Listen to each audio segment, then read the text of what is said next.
It's the Evan Ginsburg Show at villageconnectionradio.com. Jim Savaglio, engineer and owner at the helm. And we have a plethora, I always like that word, plethora of wrestling talent today. But we're going to open with the most talented heel manager out there, Mr. Big, with his new pork pie hat. You recognize. That's right. Good. That's right. Circa Charlie Mingus. I like that hat. That's right. Boom, boom, boom, boom. Let me Right. tell you something.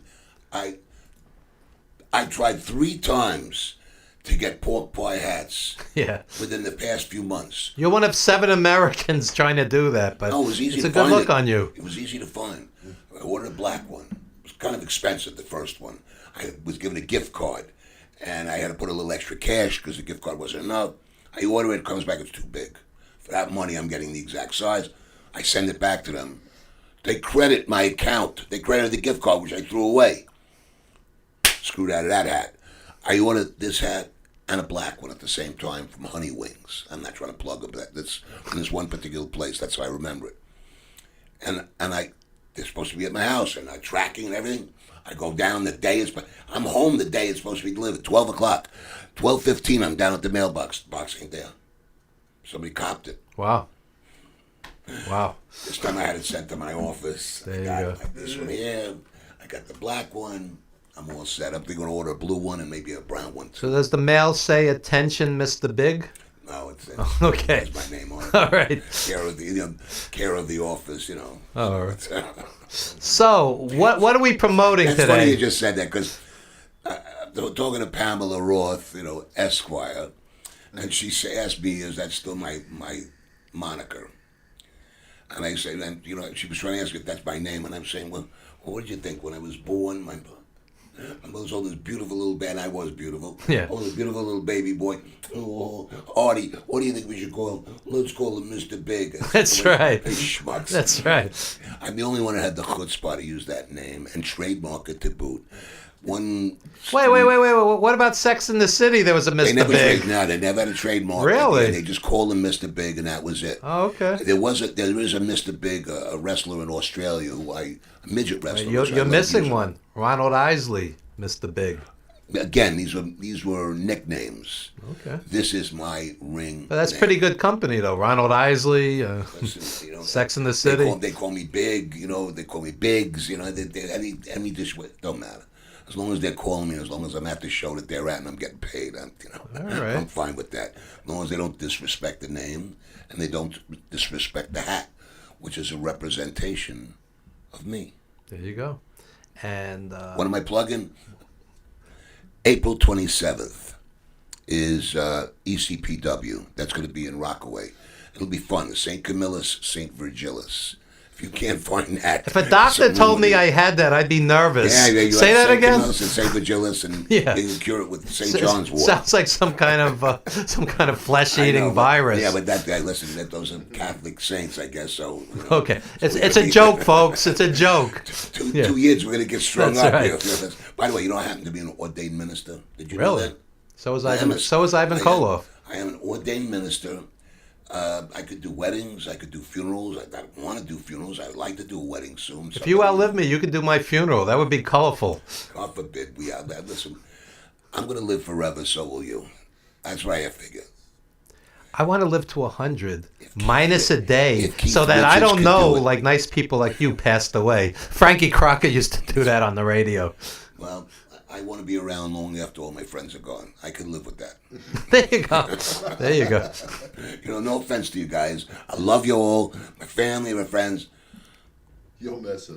Listen, I've missed other people before, and I'll miss other people Wow. again. As long as I'm That's still beautiful. Those are beautiful around. I love the sentiments. sentiment. You ever watch the That's vampire right. movie? That's right, on Palm Sunday. You watch the vampire movies, and the poor vampire, I lived 400 years, oh, you poor schmuck. You couldn't figure out how to get rich and get comfortable That's and right. have all the comforts of life for 400 years? What were you, schlepping your kishkas out for 400 years, peddling newspapers? Christopher Lee looked damn good for 400 years. Hell yeah. That's right. Bela Lugosi, too, from the day, I go back a long We're time. showing our age. Christopher Lee, Bela Lugosi. Right. Peter Cushing, all this. Let me tell you something. Gary Oldman was not bad as the devil, Who else? De Niro, I think, played Listen. Jack Palance played Dracula. He was great. Yep. And who else was it? I forget who. There's so many people. Andy Warhol's Dracula. Dracula and played vampires and played. It's a fantasy. Women like to believe that, but if the bad part of fantasy is vampires are supposed to be impotent. Really? Yeah. Really? Yeah. Christopher Lee was always like That's a sex symbol. That was what the whole idea was. The drinking of blood was They all to just replace they the like to just and make out. They all just made out. They didn't yeah, actually have that's sex. all. They were just teasers. Yeah. Teasing vampire First, second, bastard third you. days.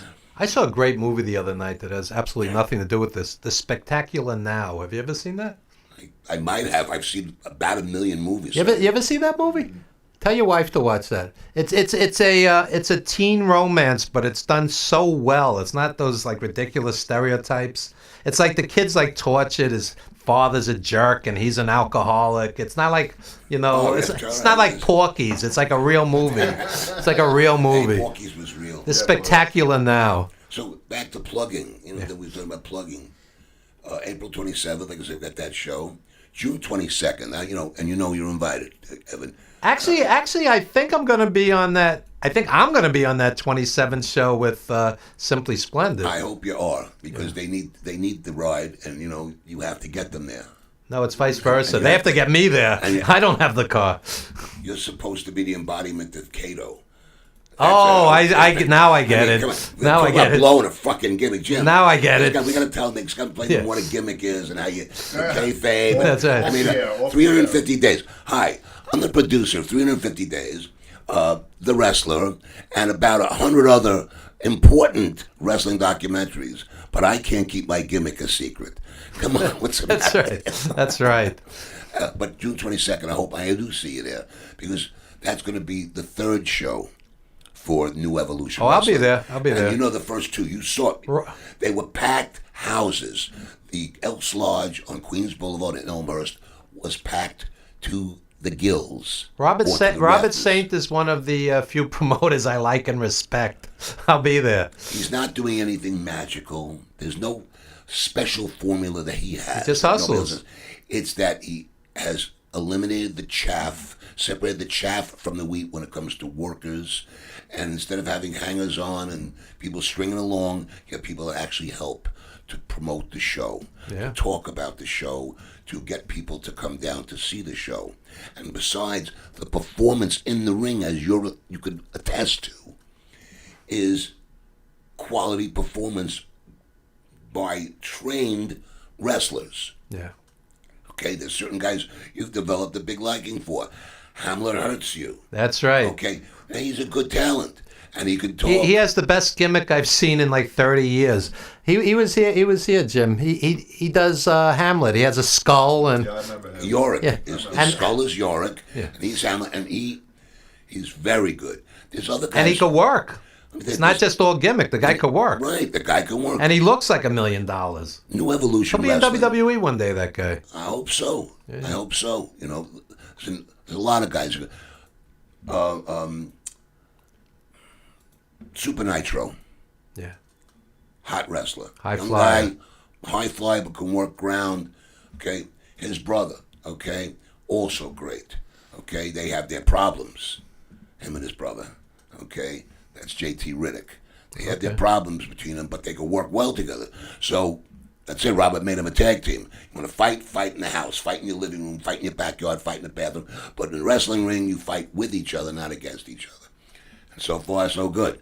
Okay, you got El Gordo, as I call him, El Guapo Lou Nova.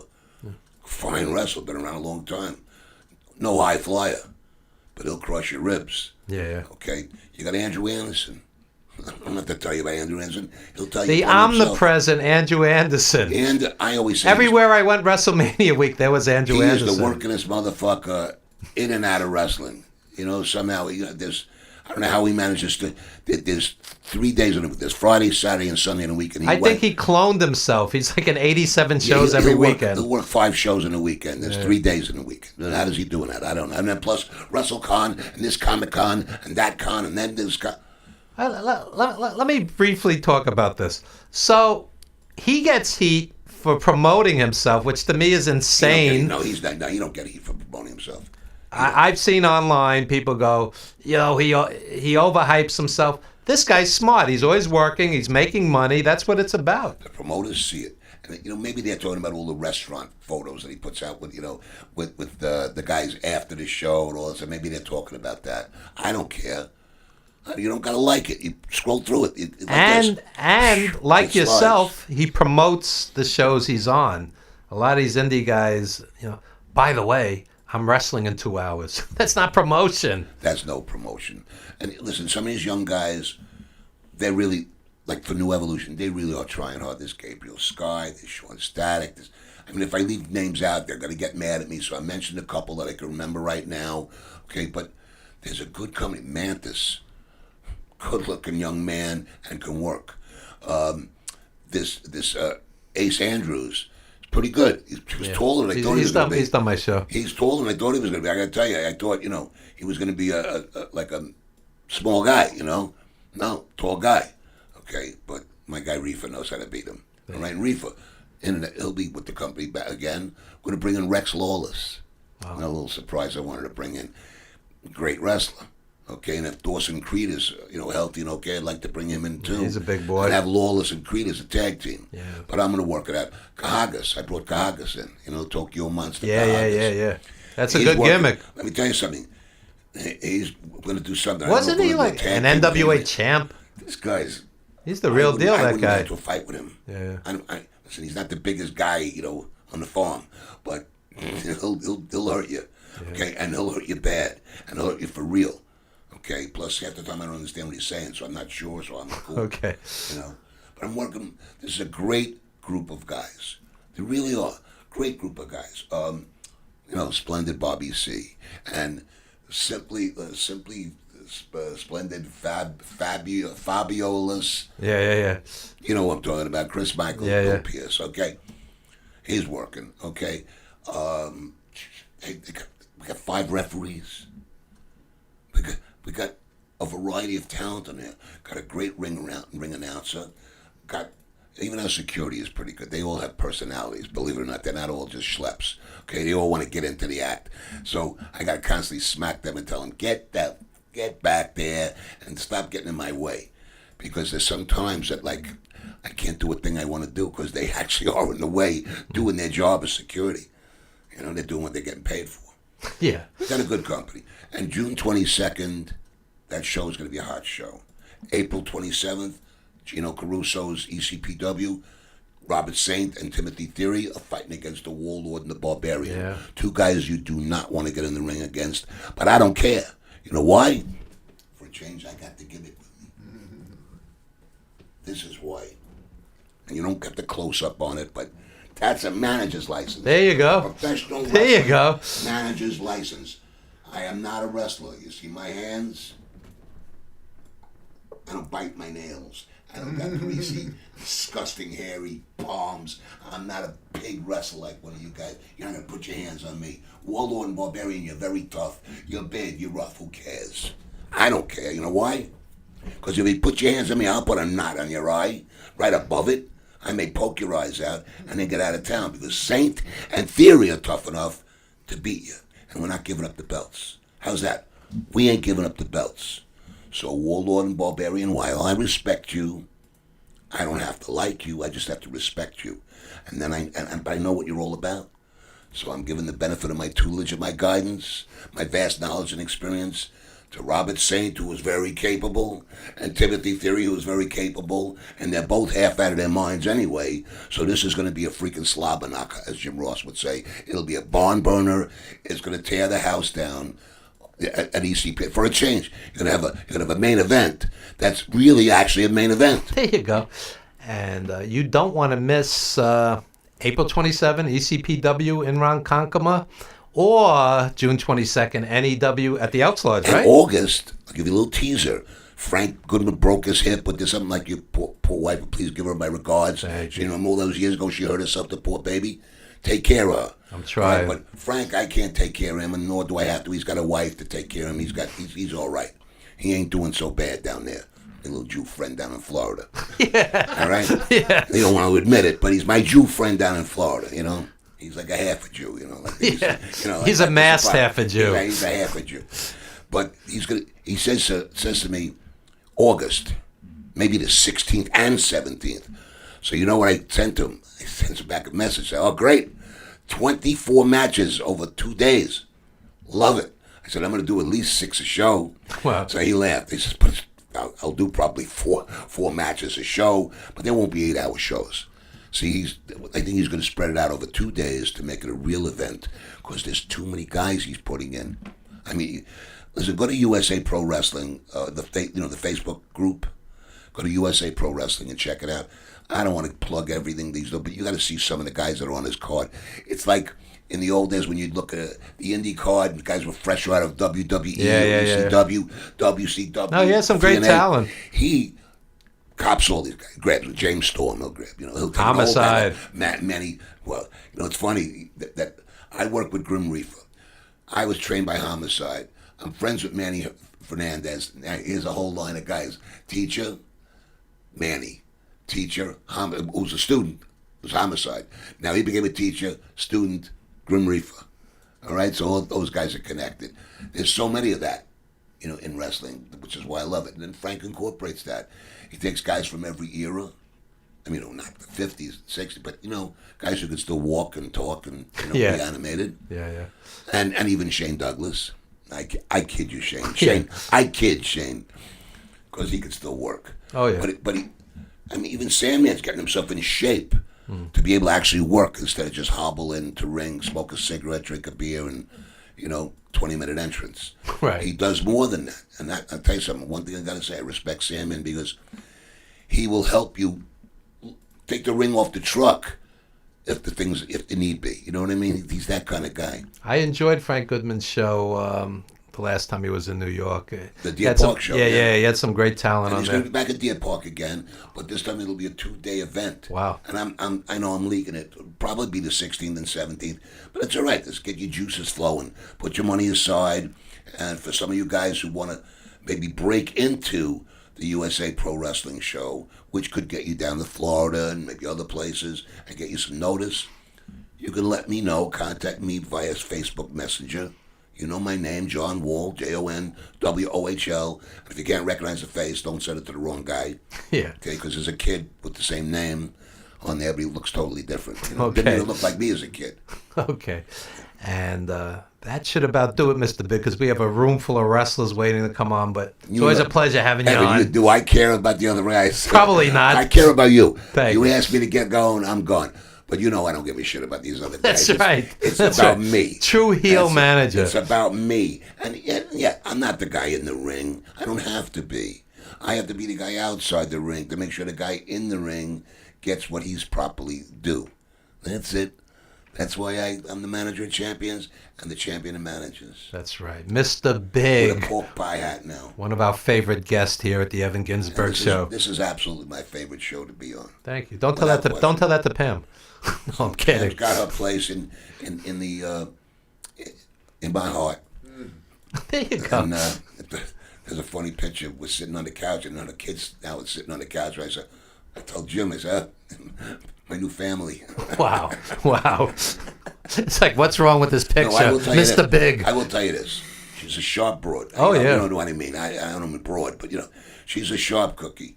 And she's my new mouthpiece if I need one. And I may actually use her as a lawyer, too. Pam is that rare... Yeah, Jim, I got the joke in, Jim. Pam is that rare total package. She's smart, she's kind, she's beautiful, she has personality. I mean, in wrestling, she'd be like a queen. I thought you meant She's I always on time. thought you meant she's the whole package. And she's prompt. She's prompt. Yeah, I thought you meant she's the whole package. She's got a pretty face. She got a smoking body. She got great legs. She got a good personality. That's the pack. And she's smart. And she's a lawyer. And she's got money.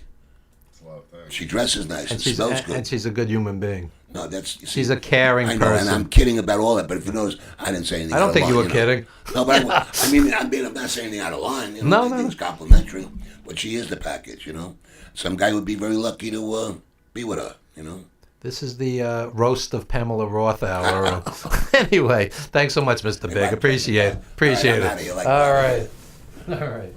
And we will be back with more wrestling on the Evan Ginsburg Show. I want to talk to everybody about the big documentary that's coming out, 350 Days, captures the life of wrestlers and the things they did. Hi, this is Greg the Hammer Valentine. You gotta go see 350 Days. That's right, 350 Days, because I'm in it. A lot of other great wrestlers are in it. Big names, big stars, talking about lives and times of wrestling, and the main thing, on the road. It's a great movie. Have lots of wrestling, lots of road story, lots of funny stories, lots of bad stories. But you watch it, it's great. It's about my life, about wrestling lives years ago. What we used to go through on the road, fighting the matches, fighting fans sometimes. You got the rocker Marty Jannetty here, rocking and rolling, strutting and strolling, slamming and jamming, moving and grooving, taking care of business and having good times. And I want y'all to see what wrestling is really all about. You do have to, when you're rockers, fight for your right to party, but 350 days, watch the movie to see what really goes on behind the scenes. And we're going to still keep on rocking. Let me tell you, it's about 350 days on the road that the professional wrestlers had to travel and make a living. I think it'll be really interesting. And I'll show you all the reasons I have all these injuries. You need to check out this documentary, 350 Days, and get the taste of the blood of the life. Pro wrestling, what I love and what I would die for. So you check it out. Let's do a little Fangin' and Megan together. Come on! We're journeying 350 days. Come see me, Wendy Richter, in 350 Days, Life on the Road as a Professional Wrestler. Hey, this is your Jive Soul Bro. You know who I'm talking about, the one and only, the slickster, the doctor of style. I'm here to tell you, you need to do yourself a favor. Get out there, see the documentary, 350 Days. I'm telling you, you need to see it. Don't miss it. It's a great, great story about the lives, not only of mine, but other people too. And each of us has our own individual story to tell of how we had a dream, chased our dream. Some had greater success than others, and I was a fortunate one to have a great career. You know, it's sometimes when you dig deep and you scratch the surface, you don't really see the whole true story. But if you dig real deep, get really down there and look at it close, you'll find out what pro wrestling's all about. So I'm just going to say, I hope all my fans will get a chance to watch this because it's going to be a great documentary. Hello, wrestling fans. My name is Lanny Poffo. 350 days on the road, and let me tell you what, I enjoyed every minute of it. This is Tito Santana. Come see me in the movie 350 Days. You will not regret it. You will see the pioneers, how we lived. Arriba!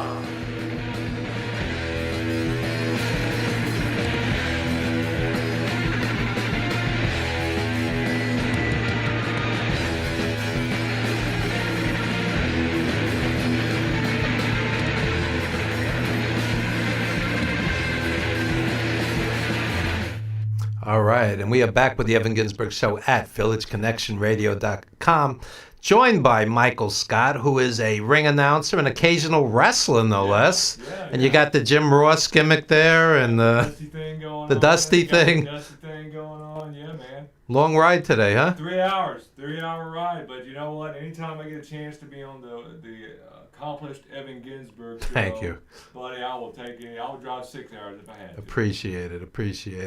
And update us. You haven't been on in a while. You lost a lot of weight. I tell you what, I've dropped over 100 pounds. Wow. Yeah, I'm back at my fighting weight. It's pretty good. Wow. So do you feel different, I more feel very energy? different. I feel very cold. A lot now. Really? All my padding is gone. Wow.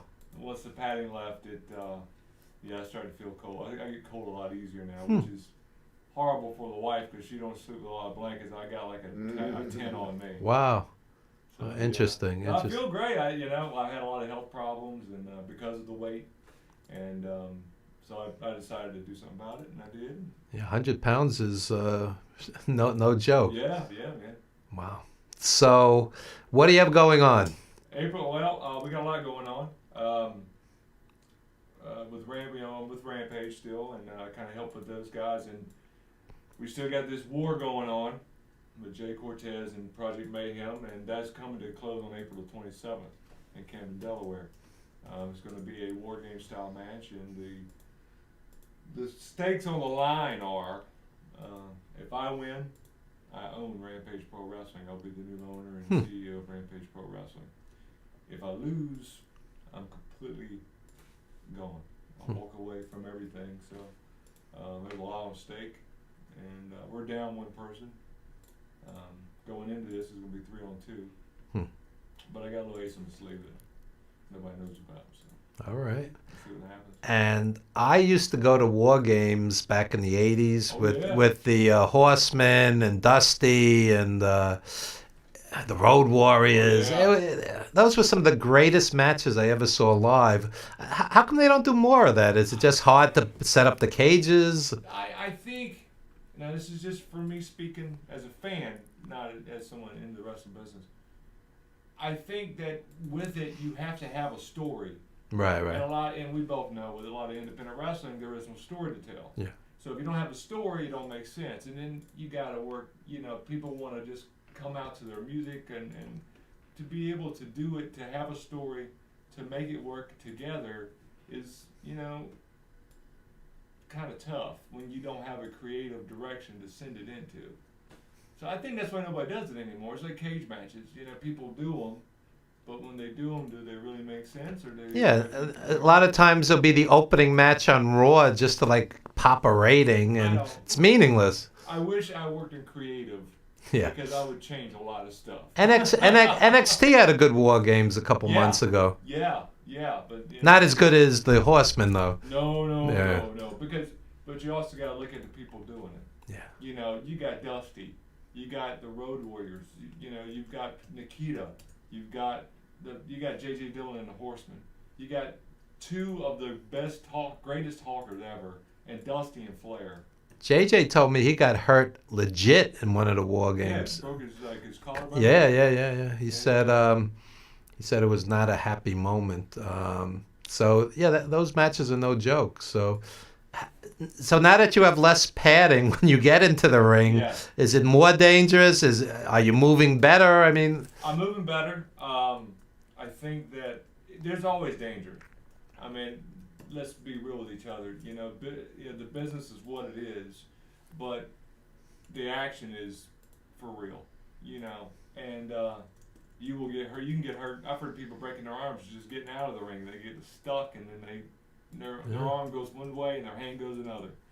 I've heard of guys getting hurt walking into the ring. The steps have collapsed. I did that a couple of years ago. I was just walking out. It was the end of the match, and I was the last guy. We did a rumble for my father, and I was there to defend my family's name, I guess, and you can say it like that. And I walked out. It took about 4 steps. I turned, took the old cowboy hat off, came back, took a step, and I tore a quarter of my calf. Wow. So I hurt. Yeah, I can imagine. That was just me walking in the ring, man. I still had to finish the match. So I was once talking to somebody, and he was telling me how he was a former drug dealer and he got shot in the throat. And I said, what does it feel like to get shot in the throat? And he goes, it hurts. And I go, I assumed that much. Yeah. I assumed that much, but yeah. It's the life that we chose. You know what I mean? If you're doing it and you know the risk going into it, you're not doing it for the money. And you definitely ain't doing it for the fame. Right. You're doing it for the love. Yeah. And so I think, and that's why even guys like, the guys in the 350 day documentary that you made, which is a wonderful documentary. Thank you. They love it. They still love it after all these years. I was saying in the green room, I have a love-hate relationship with wrestling. I don't like to see the wrestlers exploited. I think it's disgraceful that they don't have 401ks and pensions and health benefits from major promotions, not of course from small mom and pop indies, but from major promotions. And even some of the agents can be exploitative and et cetera, so on down the road. So I love wrestling, and I've made some of my closest friends in wrestling, and I wouldn't trade a lot of it. And I've been to places I never would have gone had it not been for wrestling. Yes. I mean, I can't imagine, saying, "Hey, it's vacation time. Let's go to Indianapolis." It's but wrestling got me there. But at the same point, a lot of it, there were. Let's put it this way: there are wrestling people I wouldn't piss on if they were on fire. There are those people that are like, okay, whatever. You know what I mean? And that's promoters and wrestlers alike. Okay, like you just drove 3 hours and a promoter goes, well, the house is a little light and every seat is full and, we can't pay you. And you go, wait a second, every seat was full, but we have some hot dogs for you and you can take a T-shirt. I mean, it crosses that line into exploitation sometimes. It does, and greed. And greed. It's more exploitation and greed. Oh, yeah. Because, you could pay the guy what you told him. And we could see that the house ain't light. Unless you gave half those tickets away, which we're in business to make money, so I'm going to go and no, that didn't happen. So. Exactly. And I've booked legends who wrestled at an older age, and the promoter does the spiel to them. Yeah. They promised the guy X amount, but it was a little light. Can we give you this instead? And you literally have to hold your ground. It's like, give me what you promised, We're in Dudley, Georgia, that big nightmare a couple of years ago out in Dudley, Georgia. Guy booked like all these legends, and he paid 3 or 4 of them up front, I want to say. A convention or a house show? It was a convention and a house show. It was like both. It was an all-day deal. And he stiffed everybody. He was writing them bad checks. I was at a convention in Georgia where everybody got paid half. It's probably a different one. There's so many of these stories. Oh, yeah. It happens everywhere. I mean, you hear about all this stuff. And you travel 1,000 miles to get paid half of what you were promised. Yeah. This is the side of wrestling that I tire of. And on top of it, the plane ride to Georgia, it was like rainy and the plane was shaking. It was one of those like 20-seaters, and it's like, are we going to survive this to get half of our pay? I was in Georgia for a voiceover. I was in a conference. I was at a voiceover conference a couple of weekends ago for my doing some audiobook training because I'm still narrating audiobooks. I got one coming up here in June. I believe it'll be on sale. Very excited about a Halloween theme. It's a great horror book. And that plane ride was hell. It was windy leaving. It was like all shaky and whoo. Me and Jesus got tight with each other that day. This is a true story. I once got on a plane to do a gig with Johnny Valiant, and it was on 9/11 after the attacks, like a couple of years later, and it was this small plane, and the pilot looked like a terrorist, and we were like. Uh-oh, it's 9/11. I hope this guy's legit. The guy looked rough, Yeah. But listen, can you do it to the next plane? It's not Justin, please. It's whatever. I was once told by an ex-pilot that 5% of the pilots fly drunk because they're in the terminal all day waiting for their flight and they get bored, so they're eating and drinking. So I was looking at this guy, and the guy really looked kind of rough, I'm like, we're getting on this guy's plane.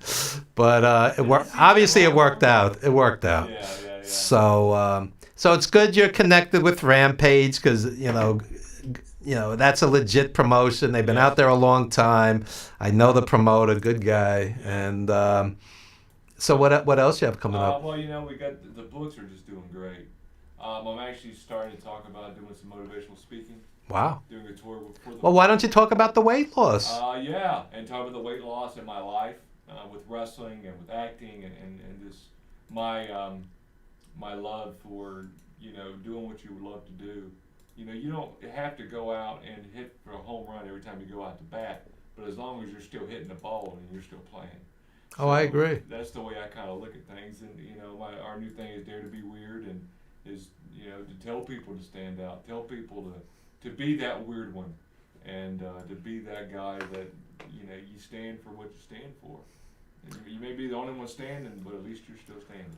Do what you love, and the money will come later. Yes, exactly. I mean, we spent 7 years on The Wrestler.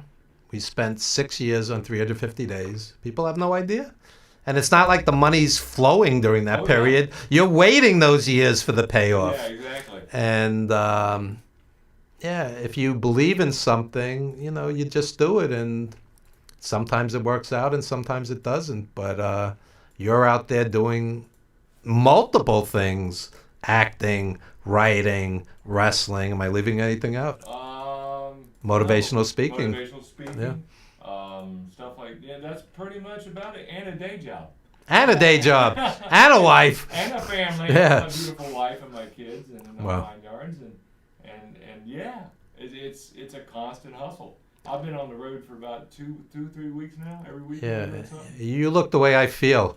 I did 6 gigs in 4 nights with 4 nights and 4 days with Greg Valentine and Coco Beware. Yeah. And I staggered home Sunday night, and I was. Not only are you exhausted, you're so wound up you can't sleep. Oh yeah. Yeah. Because you're still with that adrenaline. Yeah. You know what I mean? And I remember when I was doing more traveling than anything, when I was working all over the nation for different promotions, it would be I wouldn't sleep till Sunday night around 11. I finally fell asleep and then got back up at 4 a.m. to go to work. Wow. So it's just that constant. Now I've slowed down. I'm getting older, so I got to slow down a little bit. But I kind of feel that youngness. I'm not as tired as I once was. I'm getting, I feel my 20-year-old self jumping over. But you could say it's never boring. It isn't boring. I mean, you're walking into a steel cage, into a war game situation, and you're going to be speaking in front of people about your life, and you're sitting on a radio show. This isn't a typical 9-to-5's existence. No, it's not. You know, it's funny. I have friends at my day job. We talk about this stuff at work, and I'll say, they'll go, I said, and he's sometimes just working on his car, and he's bragging, I fixed my engine, and I fixed the 4-cylinder, turned it to a 3 or 2, whatever he does. And I said, I wish I knew how to do that, because I don't know how to do that. And he said, but you know what I don't know how to do? He goes, what? I don't know how to get up and go do a radio show. I don't know how to get up and go perform in front of hundreds of people. I don't know how to do this. I don't know how to do that. Cut a promo. Yeah, be able to cut a promo on the fly and do it in one take. All right, so here's what we're going to do. We have limited time today because it'll be like 5 or 6 different guests. Yeah. I'm going to do some with you that I would never do with another guest because I know you could do it. Okay. Cut a promo for that next show. Spontaneous. For April, you mean? Yeah. Okay. Cut a promo. April the 27th, the Camden Moose Lodge, Camden, Delaware. It's going to be Project Mayhem, Team Rampage. The fate of everything in Dover is on the line. Jay Cortez, I'm telling you right now, I've said it before, I'll say it again, I'll say it until I'm dead or until you're gone. The bottom of the line is April the 27th, one of us has got to go. It's either you or it's me. And bet your bottom dollar, brother, it ain't going to be me. I'll see you on the 27th. You missed the birth of your mother and father. Don't miss this show, April 27th. I stole that from Ernie Ladd. There you go. So that's awesome. Tell people how they could stay in touch with you, social media. You can find me on all the social media outlets. Twitter at Big Mike Scott 1. You can find me on Facebook, my page Big Michael Scott. That'll have the Rampage stuff, and you can also find me on Rampage Pro Wrestling's page.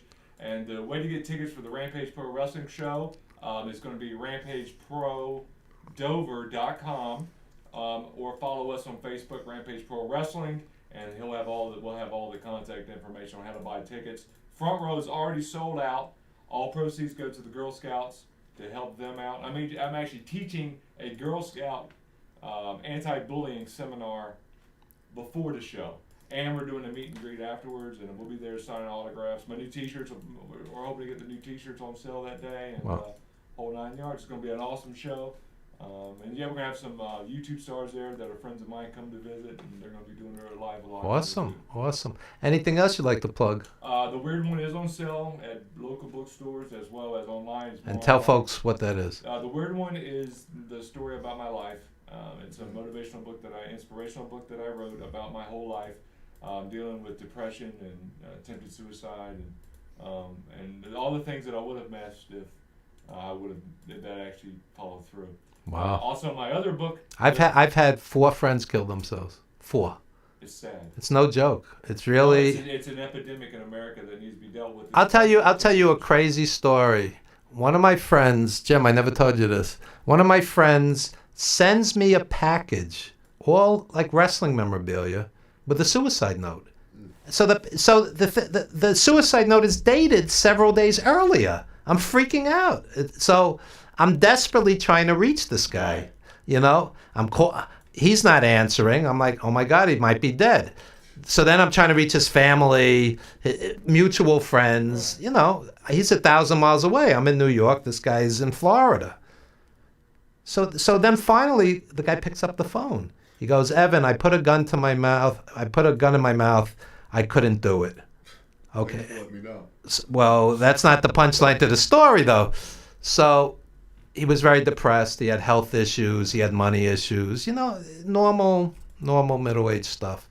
So he promises me, Evan, I won't do anything. And I believed him because he spoke very sincerely. About a week later, he killed himself.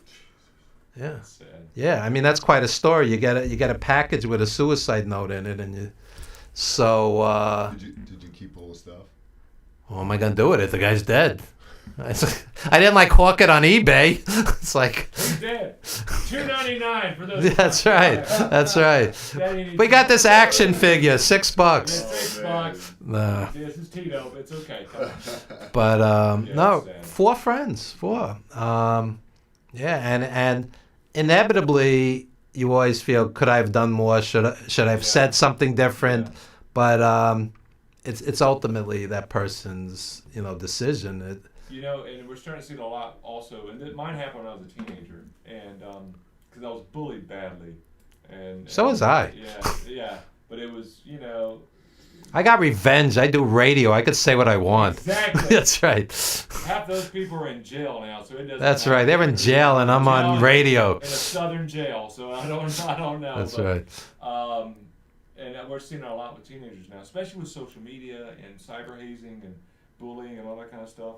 It's really sad what these kids are going through. I think the one bright thing is people are starting to realize that the nerds grow up to be Bill Gates and billionaires, yes. And some of the jocks end up being losers. Yes, right. Not always, but yeah. I mean, there's some athletes who are real nice people. Obviously, we're surrounded by them, but yeah. I mean, they're all around, and that's the main thing I teach in my book is, don't, because when you're 12 and it looks like your world is just falling to crap and people are calling you names on the Facebook and Twitter, whatever, don't do it, because when you get 40, you won't be able to look back at all those years and go, you know what I got to do? I remember watching Jimmy Hart on television. Well, I spent 3 days with him in a car. That's right. We were eating dinner together, and Jimmy Hart knows my name. So I can go anywhere, and Jimmy Hart's there, and he'll stop what he's doing and give me a hug. Bill Apter's now one of my best friends. There you go. Bill's a good guy. I would have missed all of that. Yeah. If I would have done that. And so. And let me just say something else. Many suicides are not successful. Yes. All you've done is create more problems. Now you have brain injury, or you can't walk, or whatever else you did to yourself. Right. You just made your life worse. There's no guarantee it's successful. Right. So it's not worth it. And no. That's the thing I really hope and that I get across to the Girl Scouts on the 27th, and when we start booking dates for this thing, is that I want to teach people and show people that if a fat white redneck from South Georgia can do it, anybody can do it. Yeah. So it's there you go. You know what I mean? There you go. I don't think we could end on a better note than that. Thank you so much as always, and you're always welcome on the show. And my pleasure, my pleasure. Michael Scott, a walking inspiration, 100 pounds lighter, a walking inspiration. Really. Thank you very much, and that's my goal. There you go. And when we come back, more wrestling on the Evan Ginsburg Show at VillageConnectionRadio.com.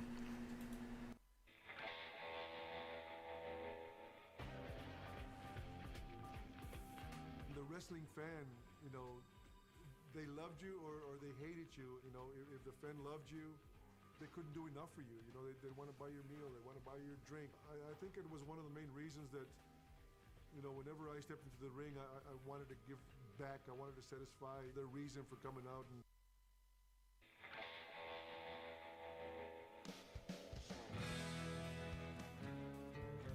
350 days a year as a wrestler on the road. Maybe it's a sickness. 350 days a year. A lot of physical pain, a lot of loneliness. You have no home life.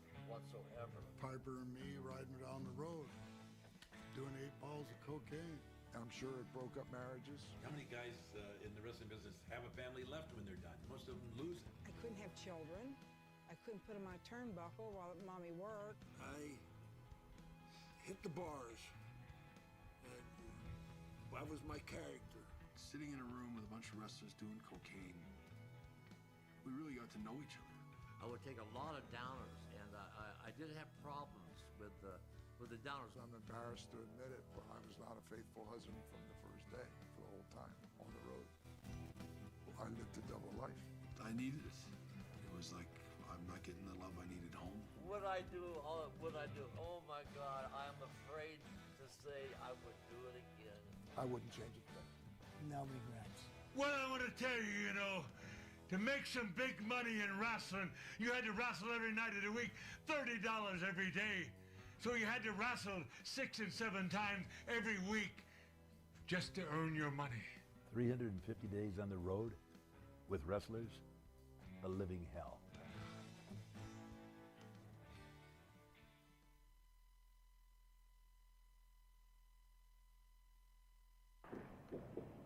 And the Daredevil, Jason King can find him from anywhere, can't he?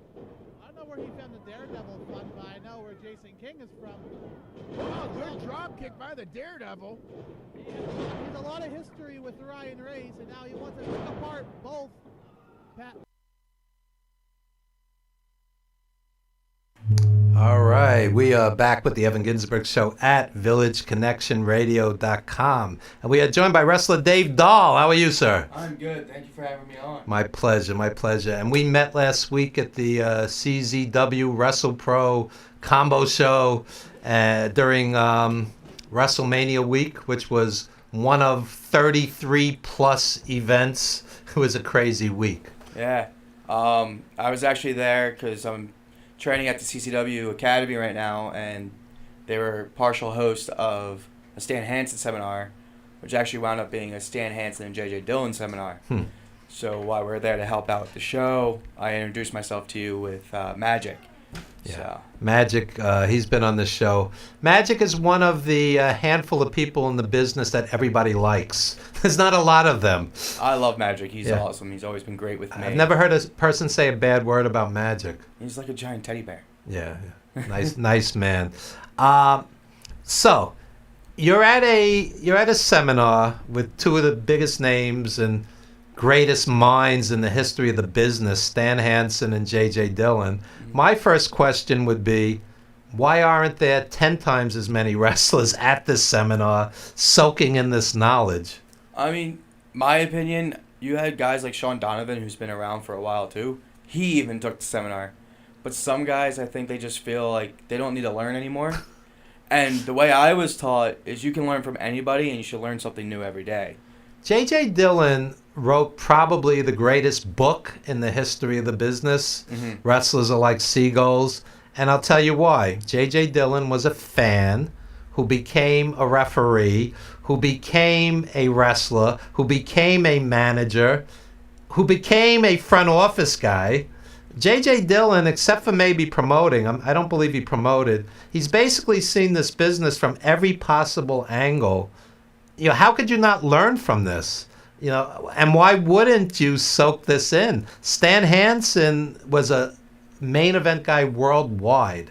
I mean, from the WWF to the AWA champion to the NWA to Japan. I mean, worldwide legend. I mean, I don't understand a young person, some kid's doing 37 high spots and he thinks he can't learn from Stan Hansen. Well, like I said, it was supposed to be just Stan Hansen, and they surprised us with JJ. Well, 2 for the price of 1. That's great. And, I mean, some people, I can't afford it. I can't do this. I can't afford it. But they're out buying new video games that they can play. They're buying WWE 2K19 and playing that They got money for WrestleMania tickets. Exactly. Yeah.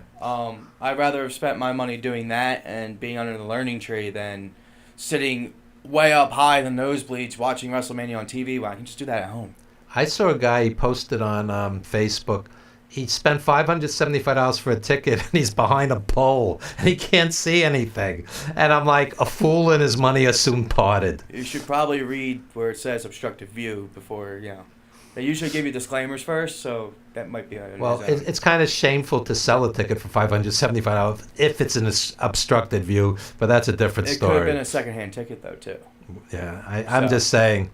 I've been going to wrestling since 1974, and I've never paid more than $40 for a wrestling ticket. So I don't even comprehend $575. But I actually never went to an event until I started training.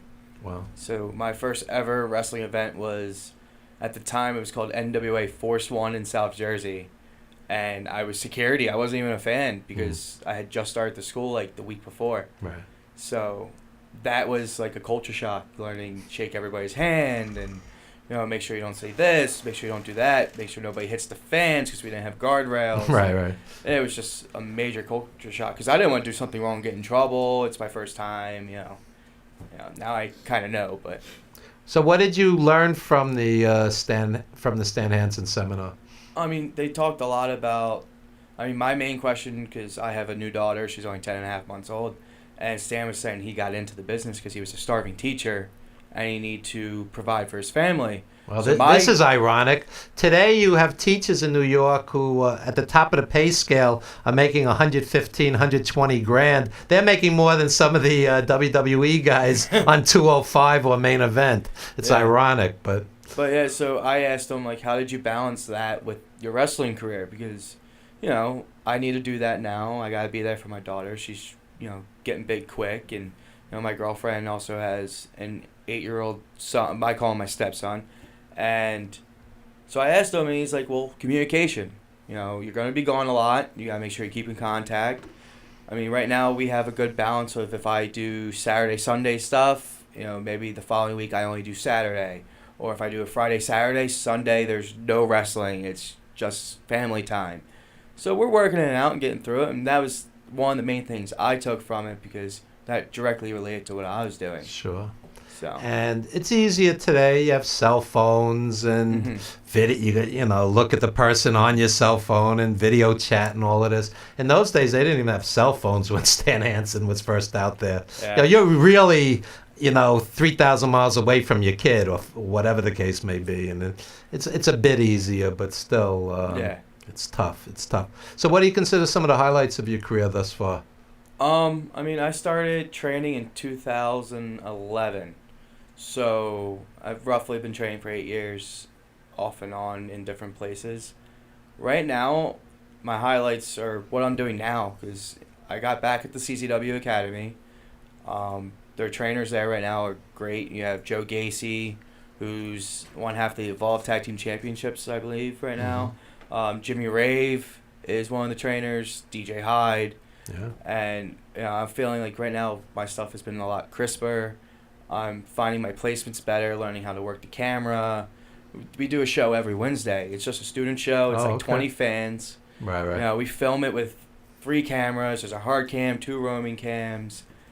So you get to learn those things that you don't normally learn on some shows because they might just only have a hard camera and all that. But we're doing that on our student shows. And then once a month we do a super show, which we have one coming up next Friday. So tell us about that. So the super show, they add music. It's the same setup, you know, just small.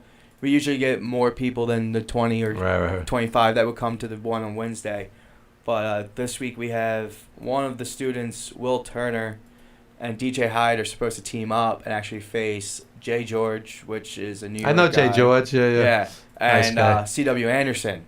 Wow. In a tag match. ECW, yeah. And then, actually, that Saturday we're going to have a seminar with C.W. I don't know the times or anything like that yet, but that should be announced soon. And as for the other matches on the card, I'm not sure yet. That's the main one. I know we're going to have Ari Abbott versus Vinny Talata. They were a team. Ari turned on Vinny. It's been a whole thing. It's fun doing these little student shows, especially for me who's been around for a little bit. It's nice for me to be in front of a crowd and work on that kind of stuff versus just going to training on Tuesdays like I do, you know, where I can work on my moves, but you need that crowd work too. Of course. So tell us a little about your gimmick, your persona. So everybody keeps asking me, what's with the Daredevil thing? And honestly, at the time that I changed to this, Daredevil season 2, I believe, was coming out. It was like 2016, and I had just got jumped by 2 guys that were supposed to be helping me. So it was kind of like this whole vigilante thing. And as a marketing ploy, I wanted to be able to put something that would blend in with something. So putting hashtag Daredevil and everything kind of blended in what I was posting with the stuff the Netflix show was posting. Okay. And then, I mean, really, I'm just a wrestler. No risk of copyright infringement. I remember Hulk Hogan got some heat back in the day with the Incredible Hulk. I'm not entirely sure. I mean, I'm small fish in a big Yeah. pond, so if Marvel wanted to come after me, It's good publicity. yeah, like Yeah. every publicity is good publicity. If I could talk right, but yeah, so it was kind of a vigilante thing there, and then it had a good ring to it, so I kind of just left it. I've been wrestling since I was 8 years old, so Wow. I'm a wrestler. I do the You sports have an amateur entertainment. background. Yeah, but like you're not. Vern Gagne would have loved you. He used to get guys like Brad Rangans, who had an amateur background, so you would have been perfect back in the day. But like, so I incorporate some higher risk stuff. Like I'll do a moonsault. I might do a suicide dive, which I've been working on. But I don't really do. I'm not Evel Knievel. I'm not gonna go Right. out there and jump over the top rope every show. I'm gonna make sure it fits into what we're doing. And I mean, again, it's kind of, I guess the alliteration was good, but to me, like that was one of my favorite comic books too. Right. And he's awesome. He kicks people's butts, and so that's what I want to do. I want to kick people's butts when I'm in the ring. So it's gonna stick for a little while unless someone tells me I absolutely have to change it. So when a legend shows up, let's say on a indie card, small show, do you try to pick their brain generally? Always. That Good. was one of the first things I was taught. Good. Besides shake your hands, it was always eyes open, mouth shut, ears listening, and I did a seminar one time with Matt Bourne right before he passed away. It's always better to do it before they pass away. Oh, After, yeah. you're not going to get as much. No, I'm kidding. But he was doing the seminar. He has working like little matches. I did the cartwheel spot, which you just saw. We hope we saw it. It was only 20 seconds long, so it probably didn't freeze up. Oh, it's only 20. Yeah. Oh, okay. It was just a small little clip. Oh, okay. So I did the cartwheel spot, and he took a liking to it because I'm small, but I'm heavy. I mean, I'm 5'8", 230 pounds. Mm-hmm. Probably shouldn't be that heavy, but I am. So what do you think of Vince McMahon with the whole body beautiful, six-pack of abs deal? Is that really necessary? Because I go back to Dick Murdoch and Dusty Rhodes and Ray Stevens and Pat Patterson, and they didn't look like that, and they were some of the greatest wrestlers of all time. I mean, sometimes it's just your charisma. If you have a good charisma and you can get yourself over and show people your personality and who you truly are or who your character truly is, the body doesn't really matter. But it seems to me that in WWE, with the exception of Kevin Owens, who is so extraordinary and such a great talker, like a guy like Cassius Ohno, who's a tremendous wrestler, he seems to be pushed down because he doesn't have the look that Vince likes. But at one time, when he was wrestling as Chris Hero, he had that look. So it could be a thing of where they might think he let himself go and he's not putting as much effort in. Or, I can't speak for them, so I wouldn't really know. But if I was them, that's what I would be thinking.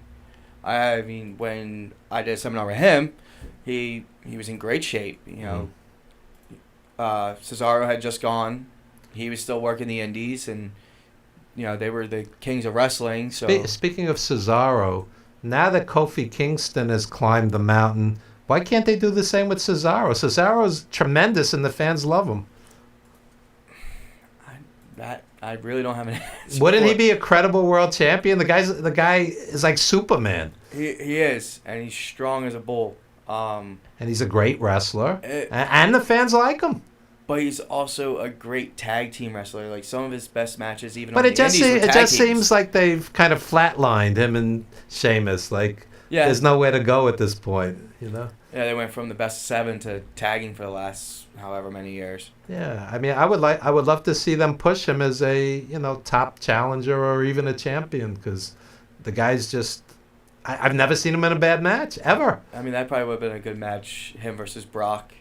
Yeah, that would probably work. been That would work. different. Yeah, him and Lashley. I mean, you Yeah. know, the guys. Anyway, this is about you. So what else do you have coming up? So this week, as always, on Wednesdays we have Dojo Wars, and then we have the Dojo Wars Super Show.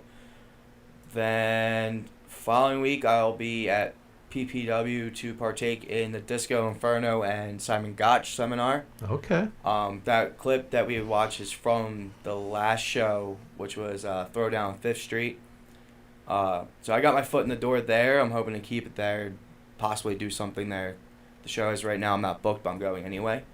That was one of the things I had learned too, is sometimes it's just better to show up and pester people until they say, fine kid, here, go. Yeah. Right. Then May 4th and 5th is going to be an off weekend for me. Then I got, right now it's Super Crazy in Philly. Then we have the 18th, I'm working for Superstar Wrestling out in Carlisle. So you're busy. That's great. Yeah, it's a charity show for an autism school. I'm not Okay. sure of the name. I don't want to butcher it. I worked a show for them last month, which was for muscular dystrophy. And a buddy of mine, his son has that, so that actually meant a lot to me. And what does your wife think about you being on the road virtually every weekend? It's why we communicate, and we Yeah. try to set some family time. Luckily, like this Friday, I'll have off from work, you know, and it's Good Friday. Hi. Yeah. So, with that, I'll get to spend some time with family and then go do, the Super Show. One of the themes of 350 Days, our documentary, is back in the day, they'd be wrestling on Thanksgiving, Survivor Series. They'd be wrestling on Christmas Day, Starcade, and they weren't home for Good Friday. So in that sense, the business is a wee bit better today, where at least it's 250 days if you're full-time, and that, you have some chance to be with your family. Yeah, actually today I passed up missing my daughter's first pictures with the Easter Bunny to come do this. Oh, I'm more fun than the Easter Bunny. Yeah, I I'm ain't kidding. going to see the Easter Bunny, but it's her first one. She's 10 and a half, but she understood. She knows what this is about. 10 and a half years old. 10 and a half months. I'm joking. 10 and a half months. I'm joking. She beats me up more than the guys in the ring. I remember when I was in kindergarten and the Easter Bunny came to visit us, and I was a mark, and I thought it was real. So, and I was in kindergarten. So, anyway, give out any social media. How do people stay in touch with you? So on Facebook, if you put facebook.com/DaredevilDaveDahl, that'll take you right to my page. I also have a fan page, link to that. Twitter is capital DD_Dave_Dahl_19. And then Instagram is Dave_Dahl_19. 19. People always ask me about the 19, actually. It's a very special number to me. One of my best friends when I was in 6th grade passed away from pediatric brain cancer. Wow. So actually my one tattoo that you see when I'm wrestling, the paw print with the 19, is the patch we had on our football jerseys the year he passed away, and we retired his number. So I wear that today on me all the time, actually, and it's very special. Well, I hope one day you're in WWE and everybody sees that number 19 and your friend is looking down, and Yeah, that would be pretty awesome. Yeah. Anyway, Dave Dahl, thank you so much for appearing on the show, and come back when you have things to promote, and you're always welcome. Of course, thank you very much for having me. I appreciate it. And we appreciate you taking a 2-hour plus ride to the studio. Hey, it's worth it. You'd be surprised how many indie wrestlers will sleep through an appointment. How many came up to you though at the show and said hi? Yeah, you're sitting with an all-time legend, Greg Valentine. You would think more wrestlers would say, "Gee, I'd like to meet Greg Valentine," instead of planning the 37th spot of the match. But what can I say? Yeah, it happens. Anyway, thank you. Dave Dahl appearing for the first time on the show. Appreciate it. Thank you very much. You got it. And we'll be back with more wrestling in just a few. The Evan Ginsburg Show, always an eclectic mix. And support 350 Days, now available. Blu-ray, DVD. I actually did it backwards. DVD, Blu-ray. So, and all platforms. We're on Verizon, Fios, and Amazon Prime, and Vudu, and etc. so on. And we appreciate the support. Superstar Billy Graham, Bret Hart, Greg Valentine, Tito Santana, and all the legends. 350 Days. 6 years in the making. Yours truly, the associate producer. And when we come back, more wrestling. We'll be right back, folks. Kings of the Ring is wrestling's first audio drama podcast as a fictional depiction of the 1980s wrestling industry in and out of the ring. Join us as we take you back to the 1980s. You'll be a fly in the wall in the locker rooms of the past while the wrestlers put together matches. We'll take you into the jam-packed arenas where the rabid fans of the past believed everything they saw was real. We'll take you inside the ring where you'll hear what the wrestlers talk about and you can feel the action. We'll take you to the underbelly of the arena where the wrestlers got into all sorts of trouble. And we'll take you to the bars and clubs where the boys got into even more trouble. And it wouldn't be 80s wrestling if we didn't end up at the hotel room. Search Kings of the Ring from any podcast app or go straight to the website kingsotr.com.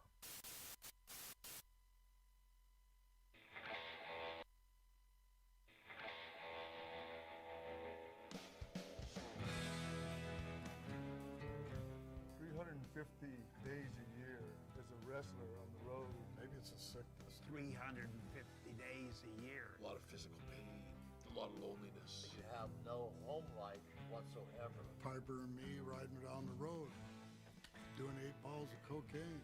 I'm sure it broke up marriages. How many guys in the wrestling business have a family left when they're done? Most of them lose it. I couldn't have children. I couldn't put on my turnbuckle while mommy worked. I hit the bars. That was my character. Sitting in a room with a bunch of wrestlers doing cocaine, we really got to know each other. I would take a lot of downers, and I did have problems with the downers. I'm embarrassed to admit it, but I was not a faithful husband from the first day for the whole time on the road. I lived a double life. I needed it. It was like, I'm not getting the love I needed home. Would I do? Oh my God, I am afraid to say I would do it again. I wouldn't change a thing. No regrets. Well, I want to tell you, to make some big money in wrestling, you had to wrestle every night of the week, $30 every day. So you had to wrestle 6 and 7 times every week just to earn your money. 350 days on the road with wrestlers, a living hell.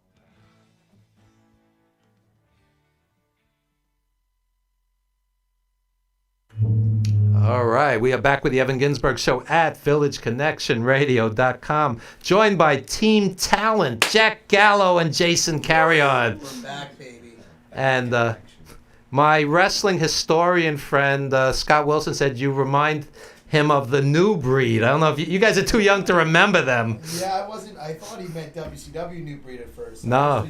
I have to go with something new for me to watch, which is good. NWA, these guys were doing high spots like before anybody else, right. And they kind of just like disappeared. Maybe Scott will tell us later what happened to them. But he was telling me, he's like, yeah, one's dead now and the other one's wrestling. Yes. So don't follow in their footsteps. Don't do that. Hopefully it won't be us anytime soon. Yeah, that's right. Take that. Yeah, man. So, Team Talent, tell us what makes you guys special in 2019. WWE isn't really emphasizing tag teams like they used to. Yeah. I mean, why a tag team in this day and age? Where do we start? I think that, again, like you just said, they're not introducing like tag teams. I think they have a great level of tag teams already in the WWE, but I think that, something is missing, and I think we're it pretty much. Yeah, I mean, the truth is, Jason and I are very close personal friends outside of wrestling. We got introduced to each other because of wrestling. 2010? I believe so. Yeah, and we both had, I took some time off of wrestling because of injuries and stuff in my personal life. he had to take off some time from wrestling because of stuff with his personal life. And I almost stopped wrestling this year, to be honest. I tore my Achilles tendon, my bicep tendon. I came back. Yeah, I remember, yeah. I remember I was on your show. Yeah. And, when I first came back, I'll be honest, my confidence wasn't really there. I just didn't feel, some opportunities were off the table. And it's not that I'm bitter about it at all. I just, maybe this isn't for me. I had a good job. And it was calls from him on a monthly basis when he was ready to get back in. Was, hey, we got a team again. We got a team again. 'Cause there was something about when we teamed, we just had a chemistry and an energy, and it just felt right. And, the place that we used to work for, Warriors of Wrestling, is where we started as a team. We got a message from the promoter, Joey B, that he wanted to have us back. And it was just like, we felt like the stars aligned. And now we're back, man. And maybe I kind of feel the same way as him. It's time to put a spotlight back on tag team wrestling. I mean, I look at a group like the New Day, modern WWE, that's so entertaining, charismatic, and so dynamic. They've been around for so long. And I just think it's the time to reintroduce it, man. I think it's the time to really take over in the tag team world. So tell us about Team Talent. Tell us a little about, your cohesion or whatever the case may be. Well, like Joe was saying, like us personally being friends, we've been friends for close to almost a decade now. Yeah, so it's been a while now, and we met, and we just immediately clicked because we had basically the same kind of story. We grew up loving pro wrestling, and who were some of the tag teams that influenced you? Steiner Brothers going to be on top of Oh, this. yeah. I'm a huge fan of the Steiner Brothers. Because they could actually wrestle. Yeah, and that's a big thing for us. Yeah. We were big, we're big MMA fans too, and collegiate wrestling fans. I was a collegiate wrestler myself, so we really appreciate that background of the shoot style wrestling. So we love the Steiner Brothers, love the Road Warriors. Oh, yeah. Just two big, am I allowed to, badass dudes Yeah. that are just coming to kick your ass. And they're in different ways badass. But we love that approach to it, and also we just love the idea. You look at the Road Warriors, the face paint, the shoulder pads. It wasn't just the wrestling portion of it, and when it comes to unbelievable charisma. Yeah. I was there for the NWA shows back in the '80s, and the Road Warriors with the Midnight Express, Rock and Roll Express, Horsemen. I mean, it was unbelievable. The charisma was like off the charts. Just to have, and they could work. Yeah, absolutely. I mean, when tag team wrestling's done right, if you have 4 talented performers in a ring as opposed to 2, you can get something really, really special. Right. Which is why I never understood why WWE kind of shifted away from it. Yeah. I'll never know that answer, but there is a lot of positive light too. There's other avenues now that are coming along. Oh yeah. And that's another thing I think that influenced us was now that we're sitting back and we're seeing, there's these new big companies coming in that are signing people to contracts, and it's like, this could be the time, man. This could really be the time. And tag team wrestling could really blow up because of something like All Elite Wrestling really focuses on their tag division in a way that TNA did back, a couple of years ago. You can see an explosion happen, and we want to be part of that explosion. And there's all these places for exposure today: Ring of Honor and New Japan. I mean, it's not a monopoly anymore. No, it doesn't feel like a monopoly. It's getting back to the way it used to be in the '90s, and that's something where we're recognizing that. And again, we've wrestled for quite some time. But when we took some time off, and we had our personal issues and personal problems, and again now I think it's time for us to really bring back not only the tag team division, but us as wrestlers. And I think we get it and we're ready. Yeah, I mean, we've had our singles success. He did his singles run. He did a lot of work over in LDN overseas. I did, I had worked for WWN and Evolve for a little bit, but like I said, something didn't click the way that it clicked with us, man. Just having my friend with me, travel on the road together, just can't go wrong. Now, I've had friends who were in tag teams, and it's a little different being on the road a couple days a month and being on the road 250 days a year. People can wear on each other. Oh, yeah. So you think the friendship is strong enough? You know what? I know this dude like the back of my hand at this point. I know everything to expect. Because we really do. I mean, we hang out outside of wrestling. It isn't just like, oh, we're on the wrestling road together. I mean, days like today, the travel that we put in, because he lives in Brooklyn, I live out here.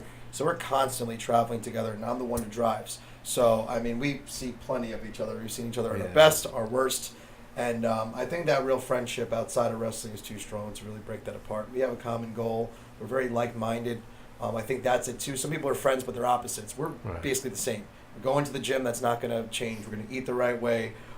We look at wrestling the same way. So you didn't eat any of the junk food in the green room. I ain't eating no junk food. I drank your water, Evan. There you That's go. it. I had There some you- nuts. Okay, Nuts there are you good. go. There you go.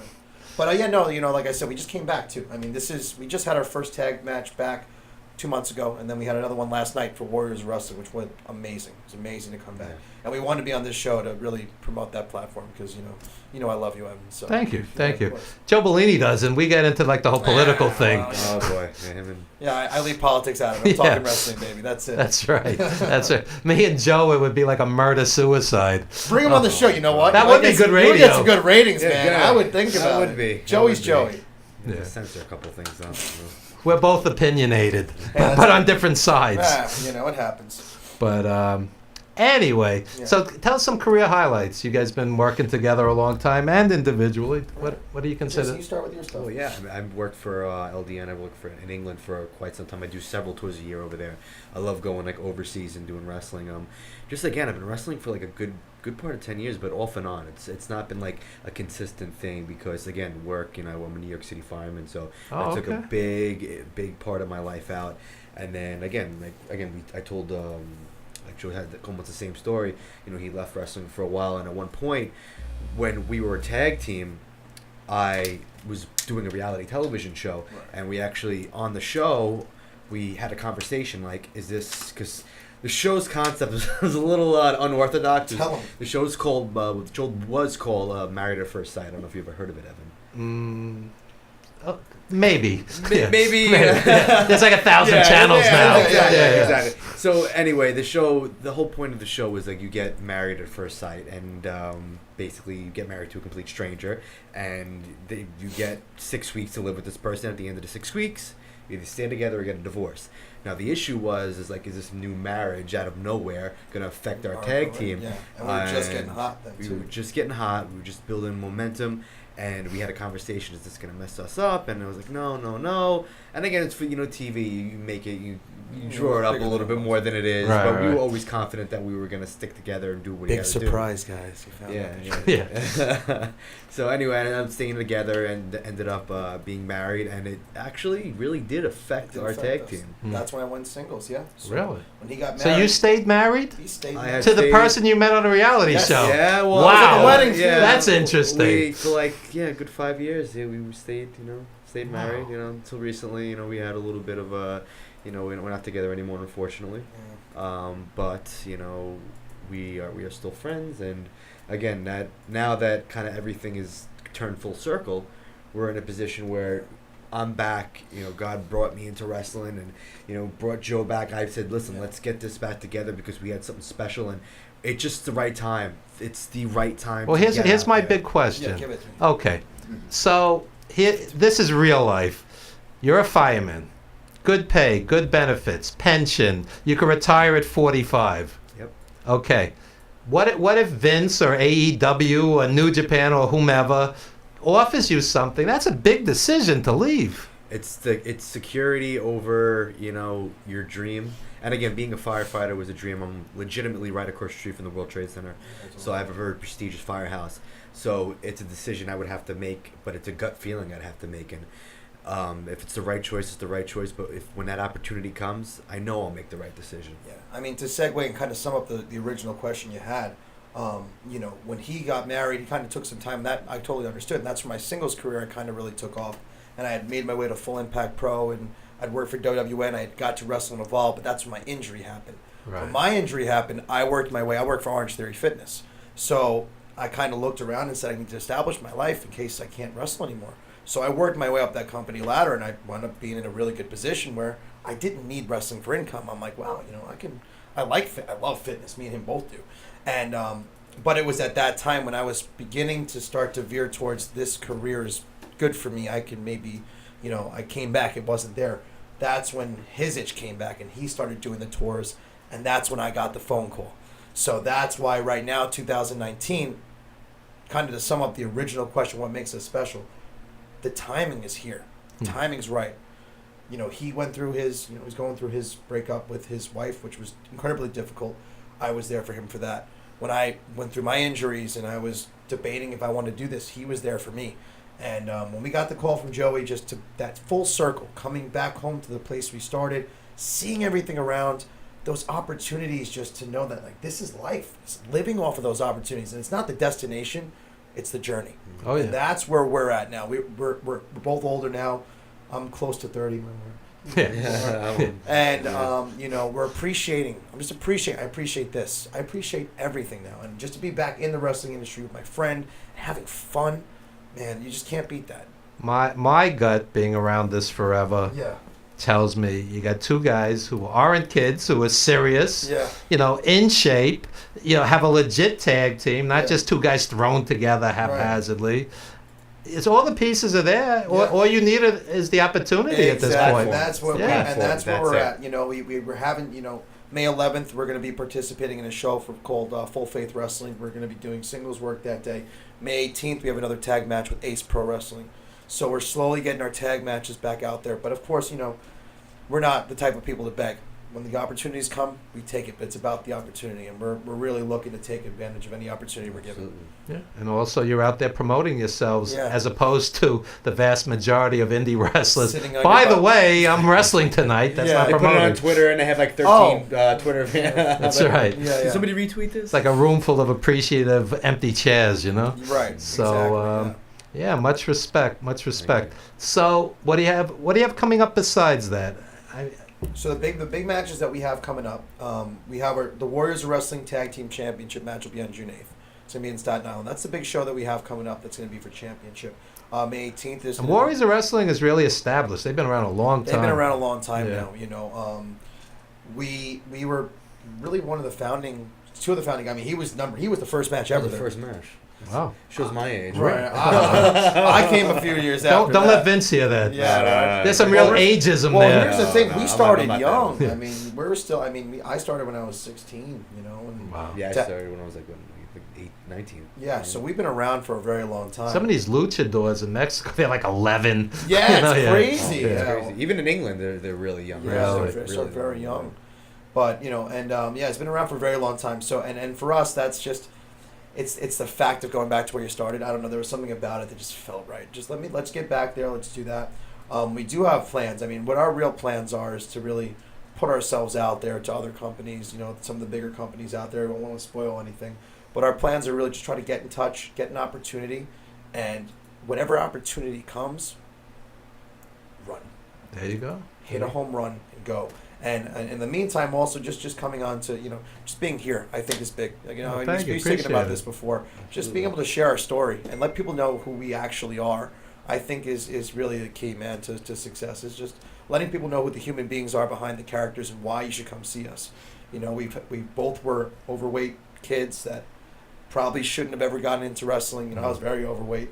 Then we've turned our lives around and became fitness oriented, and we've had struggles inside the wrestling. I think that alone, you have an advantage today. Yeah. I mean, I was watching on Showtime yesterday. They had two heavyweight boxers. It looked like two Abdullah the Butchers. Yeah. I'm like, this is their job. How do they look like this? It's look like an athlete. You don't got to look like a professional bodybuilder. But it looks like you once in a while you go and do a little bit of a sprint or run. We're big on that. I mean, I know there's always exceptions to the rule. There's you're gonna have your Abdullah Butchers. You're gonna have your King. I love Bunnies. Abby, but I'm just saying as heavyweight boxers, wouldn't you want to be in shape? Exactly. I mean, there should be one every now and then. But to me, when I think about wrestlers, I'm thinking about what I grew up watching. I'm thinking about I grew up in the the 90s. Even if you look at Bret Hart, Shawn Michaels. You look at Ken Shamrock. I mean, Jesus, Ken Shamrock looked like he could.